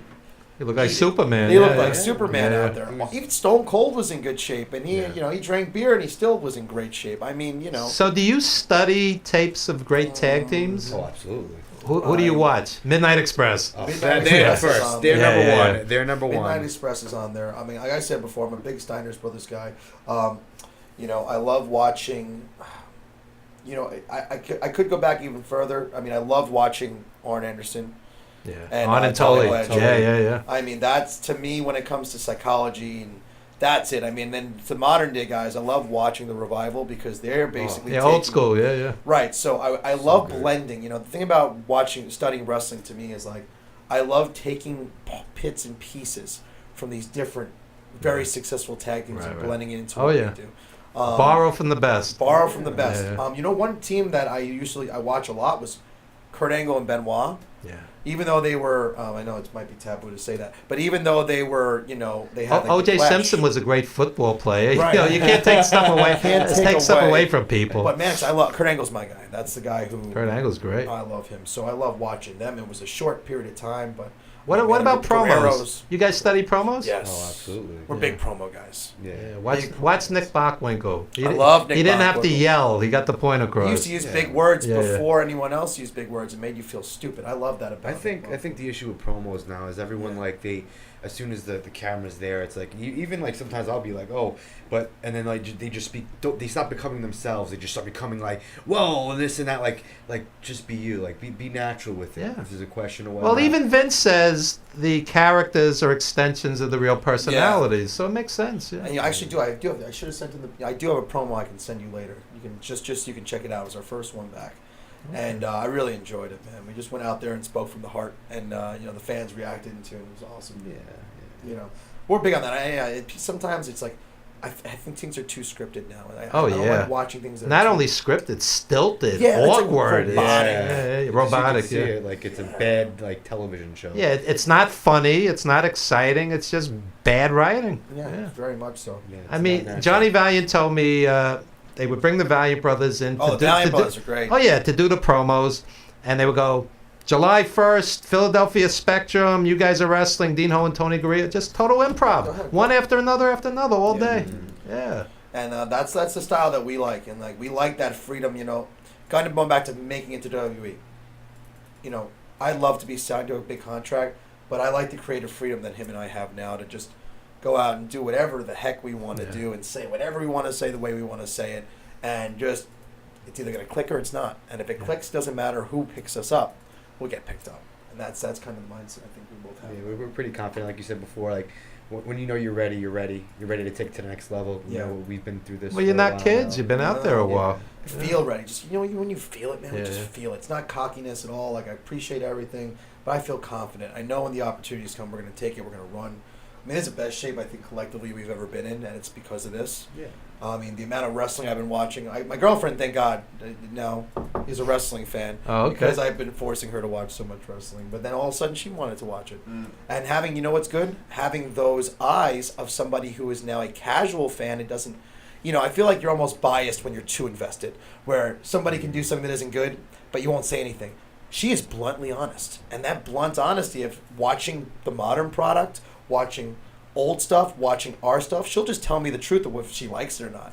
And having that brutal honesty is awesome. It's good. It's good that you can handle that because I know many times whether they're musicians or young wrestlers, somebody will ask me my opinion, and I'll go, "Do you really want it?" And, and then they kind of cringe if you say anything, and it's meant constructively. Constructive. So the fact that you can handle that is good because nobody's perfect. No, you can always grow, man. I think we both 100%. I mean, a lot of what I've done has all been an accumulation of advice I've gotten from guys like Bobby Fish. I worked with very early in my career. Yeah, he's great. He was one of the first guys to just sit me down and I said, "What can I do better?" And everyone always just say, "I was good. And he's like, "Well." And he was no kid when he made it. No, he wasn't. Yeah. And he gave me a lot of really good advice about entertaining the crowd. And that was an issue he had. He was very wrestling, and I was the same way. And he sat me down. He's like, "Listen, I understand you want to do this, but you need to do this, this, and this." And then I worked with Jay Lethal when I was young, and Jay Lethal would sit me down and go over things. And it was accumulation of advice from all these people who I felt were superior. Jay Lethal should be an inspiration to everybody. Fantastic. A kid out of Jersey. The guy was headlining the Garden the other night. Yeah, I mean, And then for us, I think when we see guys we're seeing a lot of our friends make it. I love LAX. Oh yeah. They're great guys. I mean, I just found pictures of when I was wrestling them back 2011. Yeah. And we see these guys that we know that are starting to make it to the next level, and it's like, man, I can't wait to make it there with them. Like, I'm happy for them. I'm more than happy, but we feel like it's time for us to get there too. That WWE show, what is it? Dinner for Three. Mm-hmm. Yeah, I was just watching the other day with all the indie guys that made it, Johnny Gargano and these, and I'm like, these guys did like you did. They got in a car. They went to all the little shots, and there they are, WWE. You know, it's so like, we could have this conversation today. 6 months from now, you could be on TV. You know, it's great. I saw Mike Mondo. I just did a show for FTW April. It was right before WrestleMania, for the Friday before, and he gave me such good. He goes, listen, because I've known him for so long. I trained at NYWC too. He's like, you can have everything, every ingredient, right attitude, everything. He goes, it's always timing. Yeah. It's timing. And he goes, and when the opportunities come, you just have to hit it out of the park. Here's what you do. The day Gallo and Anderson are smart enough to go back to New Japan, send your stuff to WWE. That's it. Here, we'll get in there. There You go. I have a close name. I'm Gallo. He was Gallows. Just sign us. Fine. No, seriously. Yeah. Anyway, guys, give out any social media, anything you want to give please, Jason, you start. My Instagram is at BKLYNBAD. Twitter is KR0SS. KR0S. 0. Me, you can find me on Instagram on Ocasio Fit Wrestle. I can find everything. And on Twitter, Real Jack Gallo. And you can find me on there. My Instagram's way better than Twitter. I got to get on his Twitter game. I suck at Twitter, but I'm pretty good at Instagram. So you can find me on there. I got some good fitness-related stuff, of course, and then wrestling is going to be blasted on there, too. There you go. Team Talent. I have a feeling I'll be telling people I knew them when. And I appreciate seriously, that, man. seriously. You know, it's always good seeing you. I appreciate the fact you had us on your show. I can't wait to check out that 350 Days documentary. Appreciate the support. Looks awesome. I'm going to do that today. Thank you so much. Team Talent. Team Talent. Going to big places. Big places. There you go. There you go. And when we come back, we're going to talk to wrestling historian and artist Scott Wilson. Yeah. Don't you dare go anywhere. This is the eclectic mix known as the Evan Ginsburg Show. Hey, this is Brent Hitman Hart, and I want to talk to everybody about the big documentary that's coming out, 350 Days. Captures the life of wrestlers and the things they did. Hi, this is Greg the Hammer Valentine. You gotta go see 350 Days. That's right, 350 Days, because I'm in it. A lot of other great wrestlers are in it. Big names, big stars, talking about lives and times of wrestling, and the main thing, on the road. It's a great movie. Have lots of wrestling, lots of road story, lots of funny stories, lots of bad stories. But you watch it, it's great. It's about my life, about wrestling lives years ago. What we used to go through on the road, fighting the matches, fighting fans sometimes. You got the rocker Marty Jannetty here, rocking and rolling, strutting and strolling, slamming and jamming, moving and grooving, taking care of business and having good times. And I want y'all to see what wrestling is really all about. You do have to, when you're rockers, fight for your right to party, but 350 days, watch the movie, see what really goes on behind the scenes. And we're going to still keep on rocking. Let me tell you, it's about 350 days on the road that the professional wrestlers had to travel and make a living. I think it'll be really interesting. And I'll show you all the reasons I have all these injuries. You need to check out this documentary, 350 Days, and get the taste of the blood of the life. Pro wrestling, what I love and what I would die for. So you check it out. Let's do a little thing and make it together. Come on! We're journeying 350 days. Come see me, Wendy Richter, in 350 Days, Life on the Road as a Professional Wrestler. Hey, this is your Jive Soul Bro. You know who I'm talking about, the one and only, the slickster, the doctor of style. I'm here to tell you, you need to do yourself a favor. Get out there, see the documentary, 350 Days. I'm telling you, you need to see it. Don't miss it. It's a great, great story about the lives, not only of mine, but other people too. And each of us has our own individual story to tell of how we had a dream, chased our dream. Some had greater success than others, and I was a fortunate one to have a great career. You know, it's sometimes when you dig deep and you scratch the surface, you don't really see the whole true story. But if you dig real deep, get really down there and look at it close, you'll find out what pro wrestling's all about. So I'm just going to say, I hope all my fans will get a chance to watch this because it's going to be a great documentary. Hello, wrestling fans. My name is Lanny Poffo. 350 days on the road, and let me tell you what, I enjoyed every minute of it. This is Tito Santana. Come see me in the movie 350 Days. You will not regret it. You will see the pioneers, how we lived. Arriba!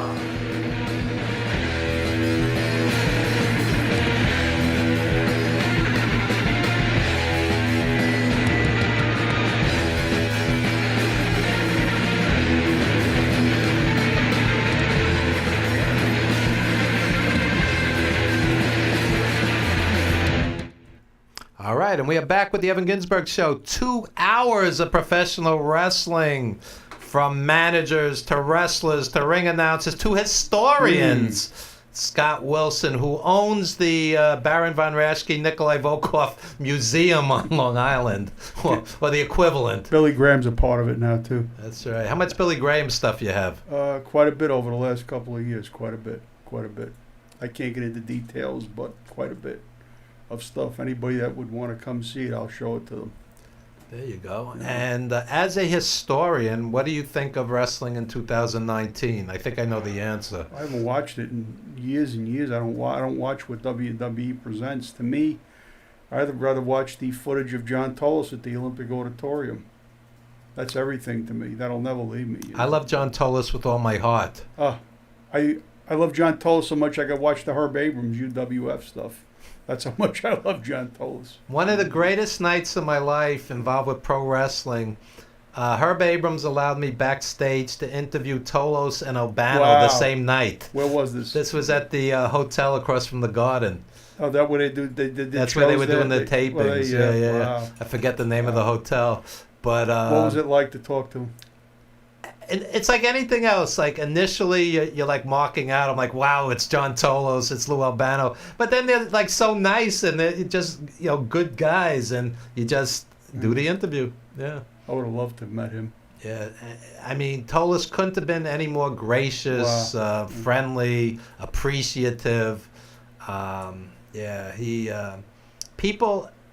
History has been unfair to him because there's not a mountain of footage. The Olympic Auditorium footage they would tape over every week, and he was based out of L.A. much of his career. Yes. And the early Tolos Brothers New York stuff you never see when he was. Yeah, it's you can watch it. It's on. But not mountains of it. There's a few matches from like Channel 5, I think it was on at that time.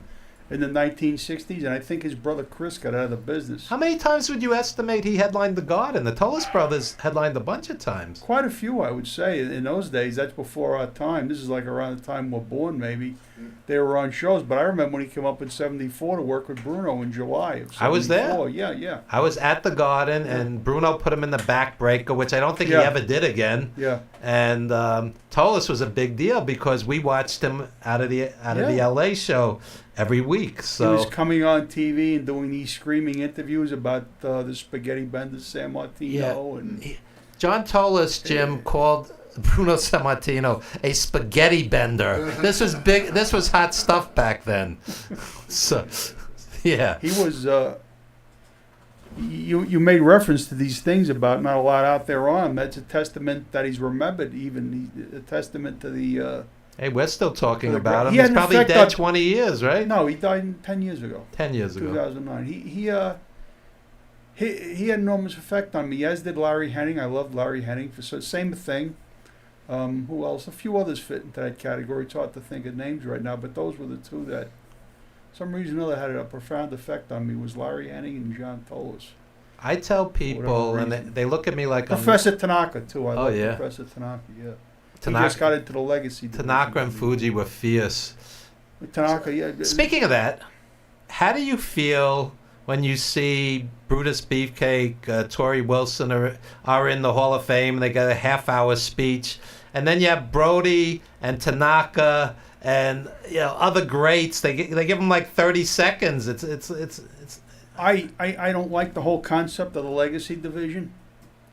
It's like short shrift. It's like their way of getting all these major names in all at once so they can't get criticized. I mean, you had someone on the level of Lou Thez getting into the legacy division. I mean, this is one of the icons of all time, not getting in by himself. Then you have a person on the level of Beefcake getting in by himself while Lou Thez didn't. So, you tell me, Plus, we've talked about time and time again. Ray Stevens is not in. Ivan Koloff is not in. Bulldogs. We can go on and on. Patera. Tolos. Bulldog Brower. Mark Lewin. Victor Rivera. Dick Beyer, the Destroyer, another icon. He should be in too. I mean, there's the list of Crusher, Bruiser, Baron von Raschke, Larry Henning.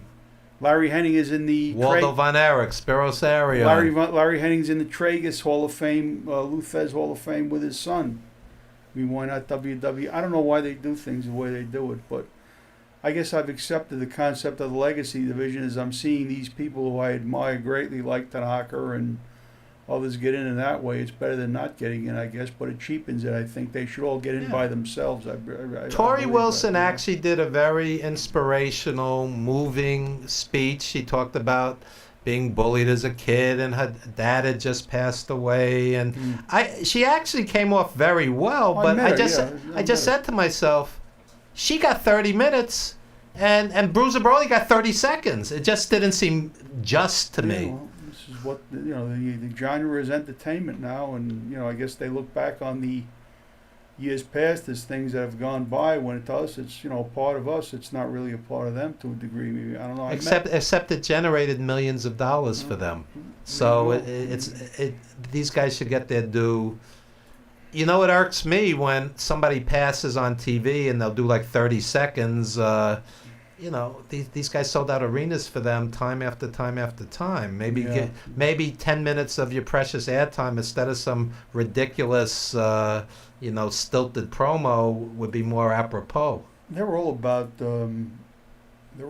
currently just trying to promote what they're promoting currently. I think they've reached back and reached out to certain people at times in many ways, and I think Vince made the public statement that the only reason they're doing the rehab, paying for that, is because it makes them look good. There was supposed to be investigations in Congress that never materialized, so that makes you wonder, is money getting spread around? There was a YouTube video by Jesse Ventura recently, a shoot interview I think he did with our video I've watched. I don't know if it's with Aura, but he made comment about he was golfing in Minnesota with somebody who was a TV ad executive. He said, "Do you realize why the XFL failed in 2000?" He said, "No, I was a part of it. We didn't realize it." He said, "All the major advertisers for the NFL went to the TV stations and said, if you air commercials on XFL time, you're going to lose the NFL the chance to start doing to Vince what Vince did to the other companies. They said if you put their pay-per-views on, you're not going to get WrestleMania. So they did it to Vince behind his back." Jesse said. Wow. So they lost a lot of. They wouldn't get the advertisers they needed. That might have been a part of it. I think it was done behind his back too. I'm sure he knows about it now. So I know nothing about it, but he's been victimized. He's been victimized in his own style. How he victimized other people. Well, to them allegedly. Business, Everything's allegedly, so they don't sue Scott Wilson, artist. Show them your art, Scott. This is unfinished. It's supposed to be Robert De Niro from The Deer Hunter. Who knows what it's turned into? No. It looks like me a lot. Yeah. It's got more hair on the head. Maybe you said Fidel Castro. I don't know. Yeah, I thought it was Fidel Castro. Fidel De Niro. There you go. Wow. This is Scott while watching Raw or SmackDown. This is me getting home from work. No. Yeah. I had tried to accomplish something or attempted to accomplish something on the level of Francis Bacon. Look him up and you'll see things that are amazing, the style of art he did. So this was originally supposed to be the man who's insignificant in the times we live in today. In other words, the man who's getting taxed to death, the man who's getting killed at work, the man who's getting punched from every direction, and who's irrelevant anymore. Then I did some other things to it, and I what did I call it? No, I didn't write it on the back. I think I called it something else. I forgot what else I called it, but it's just a man who's getting devoured by the times he lives in, I guess. I don't know. It can be anything to what anybody sees it to be. That's me after 7 hours of WrestleMania, right there. Yeah. And that's after the 17th match. And all the appearances. That's it. You after 5 conventions and WrestleMania. That's right. That's right. Well, Scott, we are rapidly running out of time. Anything you want to plug or promote? How do people buy your art? You look Scott Wilson on Facebook. There's 400 Scott Wilsons on Facebook. There's got to be a better way. I don't know. That's how I do it right now. Till I become world famous, maybe from this appearance. I don't know. The guy on Walking Dead who died was Scott Wilson, right? Yeah. Yeah. He was in Cold Blood with Robert Blake. Yeah, he was in a movie in Cold Blood with Robert Blake. There's no shortage of Scott Wilsons in the world. That's why. Probably the best thing I could say is remember John Tolos. I'm on a John Tolos kick right now. John Tolos was real special to me. He always will be. Me and too. I think he needs to. John, he needs to at least go in the legacy division of the Hall of Fame. At least. Before I die, listen, Jim, before I die and before we wrap up this show, I just have to say, before I die, I need to see the end of Game of Thrones, the end of The Walking Dead. I need to see the Spinners in the Rock and Roll Hall of Fame, and I need to see John Tolos in the WWE Hall of Fame. At that point, I'll be good to go. Congratulations on 350 days, Evan. It's a job very well done. You guys did not get caught up in doing the same thing that I was afraid you might have been caught up in. The video, I watched it yesterday. I'm going to watch it again. Has held my interest as something different, unique, and that's, to me, quite important. So with all the material out there now and content out there, you guys presented something very different, and I applaud you for it and congratulate you for it and wish you all the success you can have with it. You know, you, Darren, and all the gentlemen involved. Thank you. 6 years in the making, and you could go to our website, 350daysthemovie.com. We have T-shirts, caps, posters, and, of course, check out the DVD, the Blu-ray, and it's on all platforms. You can watch it I got at the home Blu-ray tonight. for my birthday from my wife. Yeah, she's, what do you want? So you got me that. That's right. So. That's the perfect present for the wrestling fan in your It is. life. It is. There you I go. love anything with Billy Graham in it. Billy Graham could read the phone book. I'd sit and watch for 4 hours. He's got that thing too, like the rest of them had for me. Tolos, Billy Graham. I mean, if there was like Larry Hennig, if there was like a network special and Billy Graham was reading the phone book, go Aaron. I would just sit and watch because the guy's so charismatic. All you got to do is watch his YouTube videos, even the ones where he's talking bad about Chris Jericho. He's an entertaining storyteller. He's an unbelievable. And Hannibal's doing another shoot interview with Billy Graham. Hannibal does great work. He does. Check He out does. his Yeah, stuff. That's admirable. Yeah, that he does. And support Billy Graham's GoFundMe and Yes. and Kamala's GoFundMe. Yes. You got $500 for a WrestleMania ticket. Throw $5 in the till and help legends, will you? Please, come on. They deserve it. They deserve it. Yeah. Throw in more than $5. I'm just being melodramatic. Add a few zeros too. That's right. That's right. And that should about do it because we have another show coming up at 1 o'clock. We want to thank Jim Savali for the forum as always. And I got to plug my boys, Monty and the Pharaoh, 8:05 Thursday. Right on that couch, Scott. Stan Hansen, J.J. Dillon, Lanny Poffo, Gangrel. Everybody and their mother was I'm over not worthy. here. I'm not worthy. That's right. They were JJ was at my house. He's a nice man. Very nice man. There you go. There you go. And that'll about do it, folks. I promised Jim we'd get off before 1 o'clock. There's another. What's the show coming up, Jim? The health hour. The Health Hour. That's good. Should have had those two wrestlers on. Those guys looked healthy. Those two wrestlers. We'll be back next. Not next week. Next week is Easter Sunday. The week after, folks. Thank you for your support. Good deal.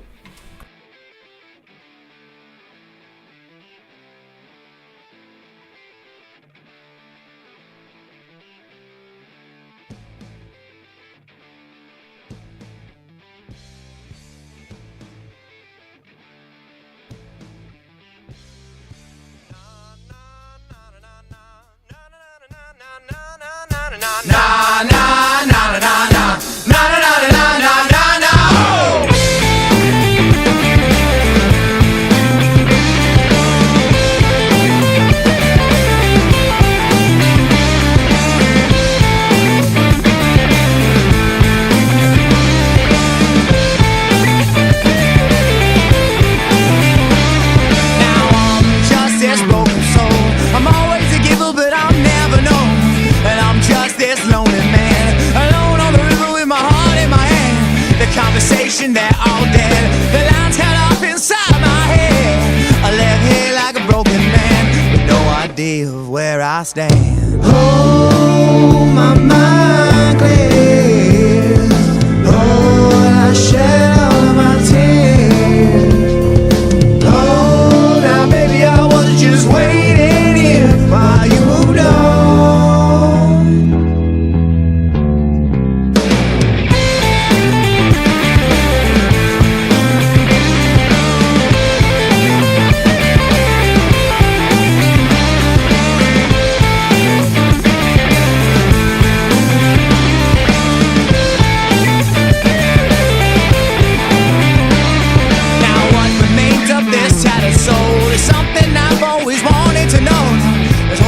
Security, this newfound freedom you kept from me. The sound of all your loaded guns. This outbreak war has just begun. The sound of all your loaded guns. This broken man has already won. Oh, my mind clears. Lord, I shed all of my tears.